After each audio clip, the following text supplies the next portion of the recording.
जय श्री राम दोस्तों, कैसे हैं आप सभी। आई होप कि आप सभी बहुत अच्छे होंगे। तो 3 दिन के जो हनुमान चालीसा संकल्प है, मैं आज उसके बारे में आपको बताने वाली हूँ। यदि आप इस संकल्प को लेकर हनुमान चालीसा जी का पाठ करते हो 3 दिनों के लिए, तो आपकी ऐसी कोई भी मनोकामना हो ही नहीं सकती जो पूर्ण नहीं हो। आपकी कोई भी मनोकामना, चाहे छोटी से छोटी हो या बड़ी से बड़ी, कोई भी मनोकामना हो, कोई भी समस्या हो, सभी समस्याएं दूर होगी और ऐसा चमत्कार आपको देखने को मिलेगा जो आप सोच भी नहीं सकते।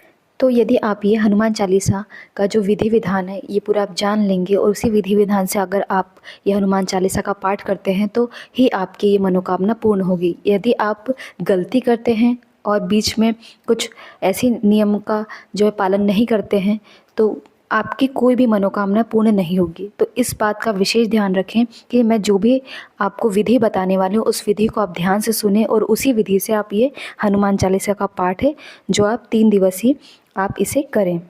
ये जो हनुमान चालीसा का पाठ है ये या तो आपको सुबह के टाइम करना है या फिर शाम के टाइम, लेकिन जो टाइम होगा वो सेम ही होगा। यदि आपने सुबह 9 बजे किया है पहले दिन तो आपको दोनों दिन यानी अगले 2 दिन हैं वो भी सुबह 9 बजे ही करने हैं।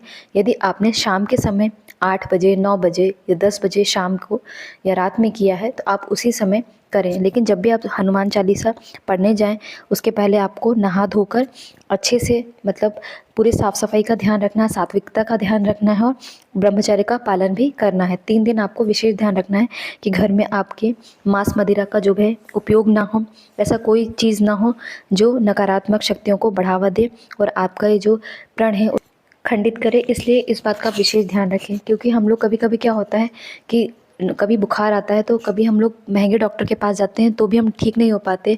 कभी हम सस्ते डॉक्टर के पास जाते हैं, कहते हैं कि अगर हमें 10 रुपये का सिर्फ वहाँ पर्चा बना था, हमें दवाई के भी पैसे नहीं देने पड़े, फिर भी हम ठीक हो गए। तो आप ज़रूरी नहीं कि दवाई से ही ठीक हुए, क्योंकि आपके दिमाग में ये चीज़ है कि शायद ये दवाई मुझे असर कर रही है और मैं ये ठीक हो जाऊँगी ये दवाई खाकर। तो ये जो आपके अंदर विश्वास है उसी विश्वास के कारण आपकी जो तबीयत है वो ठीक हुई है। तो ऐसे ही ये हनुमान चालीसा जब आप तब आप अपने मन में पूरा निश्चय रखें, विश्वास रखें कि आपका जो भी काम है, आपकी जो भी परेशानियां वो दूर होंगी और आपके चाहे जो काम हो वो सभी कार्य पूर्ण होंगे और आपकी सभी मनोकामनाएं पूर्ण होंगी। इस बात का विशेष तौर पर ध्यान रखें और विश्वास रखें। मन में जो है अपने दृढ़ निश्चय रखें और पूरा विश्वास रखें। और यदि आपके मन में कुछ नेगेटिव चीज़ें आने लगे कि क्या पता मेरी जो मनोकामना है वो पूर्ण होगी या नहीं होगी, तो आप सबसे पहले तो जो है हनुमान जी के सामने दोनों हाथ जोड़कर हनुमान जी को नमन करते हुए उनसे प्रार्थना करें कि हे प्रभु, मेरी जो भी इच्छा है उसे आप पूर्ण कीजिए। मेरे मन में ऐसा कोई भावना है कि ये चीज़ नहीं होगी। आपको जो भी काम है, मेरा जो भी मनोकामना है उसे पूर्ण करना ही है, ये मेरा विश्वास है और आप इस विश्वास को टूटने मत देना। ये आपसे प्रार्थना है, मुझ पर कृपा करें। तो आप कभी भी भगवान पर शक ना करें, क्योंकि अगर आपकी किस्मत में कोई चीज़ नहीं भी है ना, और अगर आपने वो भगवान से मांगी है तो हो भी सकता है कि भगवान आपको वो चीज़ दे दें। तो ऐसा कभी ना सोचे कि मुझे ये चीज़ नहीं मिलेगी और भगवान ये चीज़ नहीं कर पाएंगे। आपको जो भी मांगना है, आप अपनी इच्छा, आप अपना कार्य कीजिए, भगवान से उनके सामने अर्जी लगाइए। आपकी अर्जी पूरी करना उनका काम है, उन्हें पता है कि आपको क्या देना है और क्या नहीं देना। तो ये जो विधि, ये 3 दिन की विधि है, मैं आपको बताती हूँ, इसे ध्यान से सुनना। देखिए, जैसे जिस दिन मंगलवार हो, यदि आप लड़की हैं तो एक दिन पहले आप अपने बाल धो लीजिए और सात्विकता और ब्रह्मचर्य का आप पालन करें एक दिन पहले से। और यदि आप लड़के हैं तो उस दिन भी आप सिर से तो नहाएंगे ही, लेकिन यदि आप लड़की हो तो आप उस दिन भी सिर धो सकती है और एक दिन पहले भी आप धो सकती है।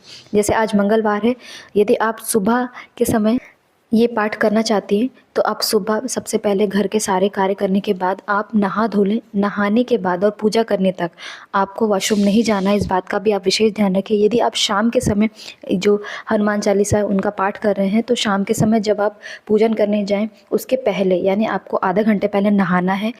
नहाने के बाद आपको स्वच्छ वस्त्र धारण करने हैं। इसके बाद जहाँ भी आपको पूजन करना है, या तो आप अपने मंदिर में भी पूजन कर सकते हैं अगर वहाँ पर फ़ोटो है हनुमान जी की, या फिर आप मंदिर में ही, अगर आप नीचे, यदि आपका मंदिर कहीं ऊपर बना हुआ है, आप अलग से चौकी लगाना चाहते हो तो आप एक अलग से भी चौकी लगा सकते हैं।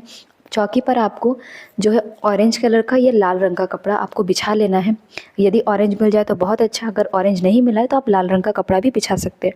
उसके ऊपर थोड़े चावल का आसन देकर आपको हनुमान जी की, अगर आपके पास फ़ोटो या प्रतिमा है या मूर्ति है तो आप उन्हें स्थापित कर दीजिए।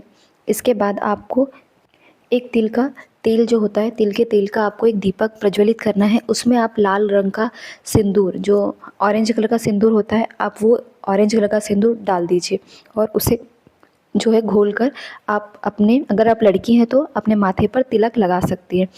यदि आपके पास तिल का तेल नहीं है तो आप चमेली के तेल का भी उपयोग कर सकती हैं और एक दीपक प्रज्वलित कर सकती हैं। इसके बाद आपको जो है एक लोटा जल रखना है। लोटे में आप थोड़े से अक्षर डाल दीजिए, एक सिक्का डाल दीजिए और चाहे तो एक सुपारी भी डाल सकते हैं। इसके बाद अपने हाथों में थोड़े से पुष्प ले लें, सीधे हाथ में यानी दाहिने हाथ में आप थोड़े से पुष्प ले लें और बाएं हाथ से थोड़ा सा जल अपने दाएं हाथ में डालें। आपको संकल्प लेना है और इसके बाद एक सिक्का चाहें तो आप अपने हाथ में रख सकते हैं दाहिने हाथ में, और बाएं हाथ से आप जो है जल थोड़ा थोड़ा आप अपने दाएं हाथ में डालते रहें, नीचे की ओर प्रवाहित करते रहें। चाहे तो आप अपने हाथों के नीचे एक थाली भी रख सकते हैं जिसमें वो जल गिरता रहेगा। और इसके साथ ही आपको मैं एक मंत्र बता रही हूँ, आपको ये संकल्प के लिए मंत्र आपको बोलना है। जैसे हम घर में कोई भी पूजा कराते हैं तो पंडित जी से जब कराते हैं तो पंडित जी पहले हमारे हाथों में थोड़ा सा जल लेकर कहते हैं आचमन कीजिए। उसके बाद थोड़े से पुष्प लेकर और सिक्का देकर आपको कहते हैं कि आप अपना नाम बताइए, आप अपने पिताजी का नाम बताइए, गोत्र बताइए, सभी चीज़ें दे करके जो है मंत्र बोलते हैं। ये जो संकल्प होता है वो हमारे लिए जो है पंडित जी बोलते हैं, तो वो संकल्प हमारे हाथों में रख कर करवाते हैं, लेकिन वो सारे मंत्र वो बोलते हैं। लेकिन यहाँ पर पंडित जी नहीं है, इसलिए हमें ही अपने ये जो संकल्प के मंत्र है ये ज़रूर भूलना है। इसे आप भूलिए मत, क्योंकि बिना संकल्प लिए कोई भी कार्य अधूरा होता है, इसलिए इस बात का आप विशेष ध्यान रखें। संकल्प लेने के बाद आप अपने दोनों हाथ जोड़ लें और हनुमान जी से प्रार्थना करें, हे प्रभु मेरा नाम ये है। आप अपना नाम बोलें, अपने पिताजी का नाम बोलें, अपना गोत्र बोलें और जिस समय ये पाठ करने जा रहे हैं उस जो समय है वो आप बोलें। इसके बाद आप अपनी जो भी समस्या है, जो भी आपकी मनोकामना है, आप हनुमान जी से बोले कि हे प्रभु मेरी ये मनोकामना है जिस कारण से मैं हनुमान चालीसा 3 दिन का पाठ पढ़ने जा रहा हूँ, तो इस जो मनोकामनाओं को आप ज़रूर पूर्ण करें, मेरी ये समस्या उसे दूर करें। आप जो भी आपकी समस्या है, जो भी बात आपके दिल में है, आप किसी को नहीं बता सकते, आप हनुमान जी को डायरेक्ट बताइए कि हे प्रभु मेरी दिक्कत है, मैं किसी को नहीं बता पा रहा हूँ लेकिन मैं आपको बता रहा हूँ, जो भी मेरे ऊपर कृपा है आप कीजिए, मेरी जो भी मनोकामना उसे पूर्ण कीजिए, ये समस्या कैसे भी आप इसे टालिए, इसे दूर कीजिए। इसके बाद आपको 1 भी % अपने मन में इस बात को नहीं लाना है कि मेरी मनोकामना पूर्ण नहीं होगी। आप कभी भी ऐसा मत सोचें, हमेशा अपने मन में ये सोचें कि ये जो मैं कर रहा हूँ ये बहुत ही अच्छा है, इस जो है पाठ से मेरी मनोकामना 100% पूर्ण होगी। इस भाव से ही आप इस मनोकामना को कीजिए और जो है आप इस पाठ को करिए। इसके बाद आपको हनुमान चालीसा का पाठ करना है। तो पहले दिन, जिस दिन आपने पहले दिन पाठ किया है उस दिन आपको संकल्प लेना है। उस थाली में जो आपने जल छोड़ा है हाथों से, उस जल को रख के रखना है। दूसरे दिन आपको संकल्प नहीं लेना है, तीसरे दिन भी आपको संकल्प नहीं लेना है। तो तीनों दिन आपको, यानी पहले दिन संकल्प लेना, बाकी के 2 दिन संकल्प नहीं लेना है, ठीक है।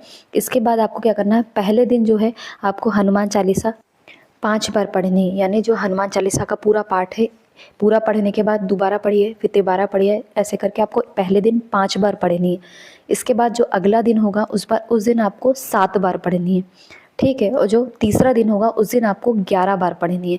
यानी एक बार पूरी हनुमान चालीसा का पाठ हो गया, उसके बाद दोबारा आप कीजिए, फिर तिबारा कीजिए, ऐसे करके आप 11 बार कीजिए। तो ये 3 दिन का आपका ये जो पाठ हो जाएगा।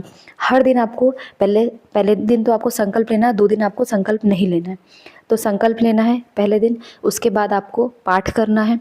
पाठ करने के बाद सभी देवी देवताओं की आपको आरती करनी है। हनुमान जी के साथ ही आपको सभी देवी देवताओं की भी आरती ज़रूर उतारनी है और सबके सामने आपको प्रणाम करना है।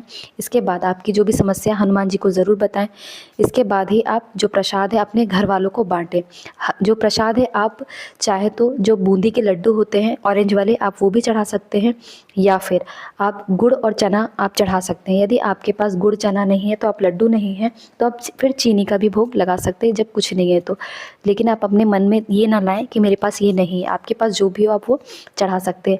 इस दिन आप हो सके तो एक पान का पत्ता लीजिए, उसमें एक बताशा रखिए और 2 लौंग रख के भी आप चढ़ा सकते हैं।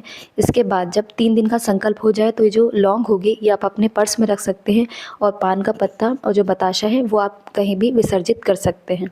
और जो जल है वो आप अपने घर में रख सकते हैं। यदि कोई भी बीमार होता है तो उसे पिला सकते हैं। इस जल को पिलाने से सभी मनोकामना पूर्ण होती है और जो भी बीमार व्यक्ति होता है वो ठीक हो जाता है, क्योंकि ये जो मंत्र होता है ये सारे मंत्र हमारे इस जल में मिल जाते हैं, इसलिए जल अभिमंत्रित हो जाता है। इस बात का आप विशेष ध्यान रखें कि फिर ये साधारण जल नहीं होता है, ये अभिमंत्रित जल हो जाता है और जिसमें हनुमान जी का आशीर्वाद रहता है। तो इसे आप भर कर किसी बॉटल में भी रख सकते हो। कभी भी आपके घर में कोई लगे कि कोई दिक्कत समस्या है, नेगेटिविटी है, तो आप अपने घर में इस जल का छिड़काव भी कर सकते हैं, जिससे आपके घर में कोई भी नेगेटिविटी हो वो सभी नेगेटिविटी दूर हो जाएगी, आपके घर में जो है पॉजिटिविटी आएगी। तो इस प्रकार से आप जो है 3 दिन का हनुमान चालीसा संकल्प जरूर लें और हनुमान चालीसा जरूर पढ़ें। आपकी सभी मनोकामना पूर्ण हो। हनुमान चालीसा की आप पे ऐसी कृपा हो कि आपकी कोई भी घर में दिक्कत समस्या ना हो। जय श्री राम। यदि ये वीडियो अच्छा लगे तो प्लीज़ मेरे चैनल को लाइक शेयर सब्सक्राइब जरूर करें। धन्यवाद।